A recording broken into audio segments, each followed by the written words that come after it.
Let's switch gears now and talk about other developing issues. This time around, we're focusing on Nigeria's debt crisis. Following recent comments attributed to the Speaker of the House of Representatives, cautioning the government over its borrowing trend, which has stirred national debates. Now, the question is, what is the implication on Nigeria's economy and its immediate and long-term future? Well, to help us further the conversation, we're joined by Muhyideen Auwalu, the Northern Economic Forum, I beg your pardon, and public affairs analyst, to provide some sort of context to this particular conversation. Thank you so much for joining us on the program. I appreciate you very much for taking the time. Thank you. Right, there are people for and against this idea about borrowing and what it means for Nigeria's economy, especially under the Tinubu administration. Where do you stand on what's happening right now? Well, borrowing or loan, as it is being called, is not a bad thing. But people do seek for loan with a purpose. And the most important thing is to see through that purpose. So I'm not against government borrowing, but it has a limit. You won't borrow excessively without tangible and significant purposes. Yeah, it is good government borrowed, but listen to the conversation that happened between the Speaker and the Coordinating Minister of Finance. The Speaker was bold enough to have said one or two things. That government has borrowed excessively than necessary. And the need not to do that again. But if government borrows money, what have they really done with those money? Can we see it on ground? That is just the purpose. To borrow money is not a problem, but the problem is how do you see through it, that the purpose for which you borrowed the money was implemented. And what's your assessment of of how the loans have been utilized so far? I don't think, I've not seen much on ground. And let me maybe probably digress a little bit. You know, the government has a lot of challenges in terms of even implementation of its budget, the borrowed or finance budget at times. But the budget itself, is it implemented? If you look critically, we are still operating some capital 2024 budget, which will end in December. Why is the budget not being implemented as at when due? Which project can we see practically on ground? It's difficult. People talk a lot. We talk, but without action. For example, if you go to ministries now, they are paralyzed. Workers are not coming. In fact, some do divide schedules in terms of, I'll come on Monday, you will come on Tuesday or Wednesday. Do you know what will surprise you? Even the current, the office materials. Some offices don't even have materials to work. The workings and the services of ministries are being paralyzed. Please do take a walk to the Federal Secretariat and see what is happening. There are no releases to ministry, no light, no electricity. If we eventually found an office with maybe solar or generator, only to the minister's office and the PAMSEC. And if you observed, because I have worked, I'm a retired civil servant, I know. The crop of the administrators now, you need to see what they are doing. No procedures, no processes in following government duties. Is there a chance that you're seeing it from one perspective without considering what's happening on the other side? Because the president also recently said, listen, for the most part, his administration is no longer borrowing locally. There's been a lot of hue and cry about the international borrowings. Yes. But some say, listen, for there not to be local borrowings, that is in itself a positive, isn't it? Yeah, I agree with you to some extent. Why would you want to do a local borrowing when the government and state governors and local government are earning a lot of money now with the withdrawal of subsidy? They have a lot of money to spend. If a governor in a state doesn't work now, hold that governor responsible. It depends. What are their priorities? So, locally, fine. Internationally, why would you say that you are no longer borrowing and you are borrowing? Why would you say that we have achieved a lot in terms of our revenue? You understand? And just some few days later, you intend to borrow our 1.7 or so billions of dollars to do what? But if you have to acknowledge the scale of the problem, whether it's in terms of infrastructure or funding some projects to stimulate the Nigerian economy or to incentivize some of the other developments in agriculture and things like that, do you acknowledge that Nigeria cannot generate enough money domestically to fund its infrastructural needs without borrowing? The problem is not only with Nigeria. Globally, countries do borrow. And I said earlier that the borrowing loan is not the problem in itself. The purpose of the loan and the borrowing, is it achieved? If you are borrowing to improve or develop our infrastructure, let us see it. There must be a there must be an effective communication between governors or government with the people. I borrowed such to do this. I mean, some of these borrowings are already tied to specific programs or projects, like the 800 million World Bank borrowing, which is supposed to be tied to social safety net programs, for instance, which is, I believe the administration has accessed some 500 million already. Mm-hmm. Are you saying that you've not seen anything whatsoever tied to any ongoing project in any part of the country? No. There must be, but they're intangible. They're just very small, very little, compared to the money borrowed. So what do you think is happening? What's your theory on what the government is doing with the money? I think there is no transparency. And as I repeat, if you borrow, there must be a purpose for borrowing.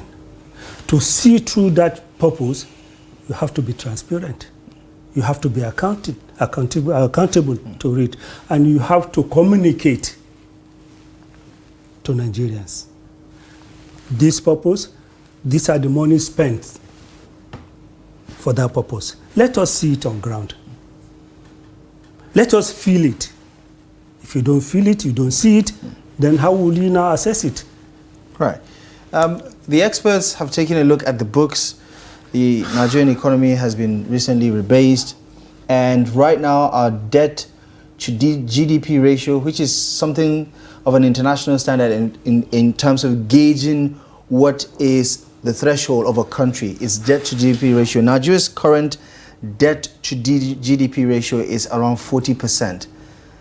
And we're still some 10 to 15% before we hit the international threshold. So the administration would say, listen, there's still room for us to borrow more because we need to finance these capital projects with funds that we don't have. So the people who are complaining and decrying this borrowing trend are worried about something that is not imminent. Look, don't talk based on theories, on books. Let us talk on something that is realistic. What I'm saying is Yes, government borrows. Yes, it is a good idea to borrow. But are we following through the purpose for which we borrowed? People need to see things. People need to feel it. Generally, government will talk because they are the ones in power positively. When there is accountability and transparency in the monies borrowed, then we have seen through to the project. Then you see it. What have they done to infrastructures? Do they borrow to build Lagos to Calabar? How? What are the achievements? These are things people need to ask. Not theoretically you talk about books. I'm not a fancy of being theoretical about things without being seeing it practical. I'm a sociologist. What is the effect and the impact of those projects or the money borrowed to the generality of the society? That is my concern. Is there accountability? Is there transparency in all these purposes? That is another question. Do you trust that the government knows what it's doing? Of course, the government should know what they are doing. It's just a matter of interest. You might know what you are doing, but you might have your own interest. Every government knows what they are doing. They have their own direction, and this direction might not be in line with your own direction. The way they see things might be different the way you see it. But they say this trajectory, these approaches that they're taking towards national development is what's best for Nigeria and Nigerians. Do you not believe them? To some certain extent, it's not as if it's totally zero. No. I tend to believe some aspect of it. But what I see that is most important the government did is the removal of subsidy. You have enough money coming to government and the governors and even local governments. What about its utilization? Any other things, like take for instance, although they have now set it back again, they said we'll pay about 5% something on each fuel we buy. I mean, does it make sense? I mean, to be determined. The date of the implementation is to be determined. Just recently they said it. But when it was first pronounced, it was not said I mean, it like was that. Media reports that said it was going to start January 6th. And that January next year. Next year. Then don't even say it. Consult first before saying it. Just to be clear, the administration says we've not even decided when it is going to be applied. Yeah. And I'm as an individual, and from the way I see it, I don't think that tax is even 5% surcharge. It's necessary. Why is it necessary? It's not. I mean, they're trying to use it to fund infrastructure. Are you saying they don't need money? No. I mean, you can't say the government can't borrow and the government can't generate extra money that it needs to fix the roads and build new ones. You can't eat your cake and have it. Are they not generating? Not enough to do everything. Fine. Look, if they could have convinced Nigeria better, if they could have done what the former president did when he was in the military, that is Buhari, may so rest in peace. Maybe you don't know much then. You now see this PTF issue. When Abacha said the money should be set aside, the government will not even touch it. So these people will now go about utilizing the money. If they could come out with something like that, probably we might say, okay, keep on taxing us. We know the purpose for which you are taxing us. PTF, we were wise enough then. We know what is happening, and we know what they've done with that kind of money. If the government can come with that kind of idea, it would have been better. But just say it and go into general pause, and you just dip in the money, do whatever you like, not funding the ministries. No capital, nothing capital in the ministry is going. Even their subhead, what do you call it, the monthly allowance they give them, from January to date, I don't think they've paid more than 4 times or 5. Their monthly subhead. I mean, then what are you saying? You need money for who? When your ministries are there paralyzed. When you don't have checks and balances. When the minister doesn't differentiate between an executive officer of that ministry and an accounting officer.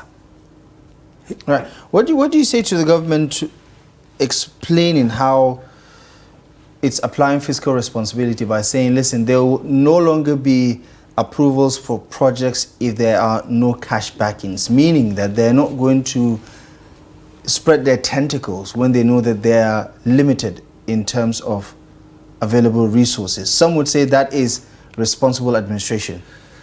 I agree with you to some extent, but the question now is, why do we budget for them? I agree to some extent that budget in itself is a proposal. But why do we have contradictions when you are telling me you have generated enough more than expected in the budget? Yeah. I think to provide context, you said we've met the revenue target. Yes, already. We have met it already. Yeah. The year is not ending. Which means by December, they will earn more than the revenue target itself. Then what is the purpose of the budget? You are in the ministry A, you want to do this, you want to do that, and you are not releasing money, the funds to me. Then what is the purpose? And you are carrying over the capital of another years back into this year. They've not really started anything for this year. Look, there are a lot of, we need checks and balances. I don't know what the National Assembly are doing and they are monitoring whatever. There should be checks and balances. They should know if the government is excessively borrowing. Then they should check and stop it. They should know we have money in the budget for this. Pursue it. If the money is out, do it. I mean, all the times the administration or the president sent his request for loans, you've seen expedited action from the National Assembly. Do you believe the National Assembly in itself No, they are rubber stamps. I don't believe they don't look at it critically and objectively. If they have been doing that, they could have reached the point to know, is it necessary to obtain this loan? Is there a chance that people in government know a lot more about what is at stake compared to people like you who are analyzing from the outside? This is a different concept. You want us to talk, but I know probably we don't have enough time. Being in government and trying to do your functions and people outside trying to tell you you are wrong in this side, you are not wrong in this side. Look, government will always tell you they are doing the right thing. That is their perception. The people from outside will now know and tell you, they don't tell, they advise. People from outside will do advice and tell them, had it been you have done so, it could have been better than doing this. Then why don't, that's why we should have a listening government. People advise from outside. You, because of the rules and regulations, you are thinking you know what you are doing is the best. Like all this security.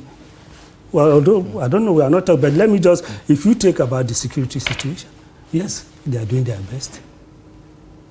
The best is not enough. Right. Because I will ask you, why would a bandit call me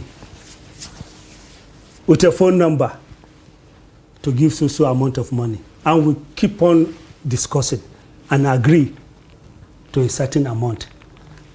Come, don't we have the technology to trace? Right. All those kind of things, government should know. All right. Interesting conversation, interesting takes there. Obviously, something that has polarized public opinion. You have a lot of people on one side, a lot of people on the other side, and then some people in the middle who are not necessarily for or against what is happening. But interesting conversation. Thank you so much, Madam Muhideen. I appreciate you very much for the time.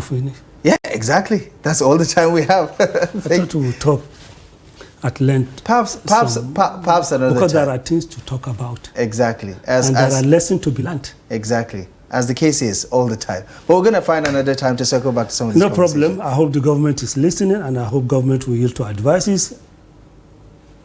Thank you so much for your time. Thank you. All right. You're welcome. And that is all the time we have for you on the program tonight. Thank you most kindly for joining us on Daily Politics. We'll be back tomorrow live on Trust TV. I'm Abdullahi Ahmed. From myself and the rest of the team, thank you for joining us. We'll see you soon.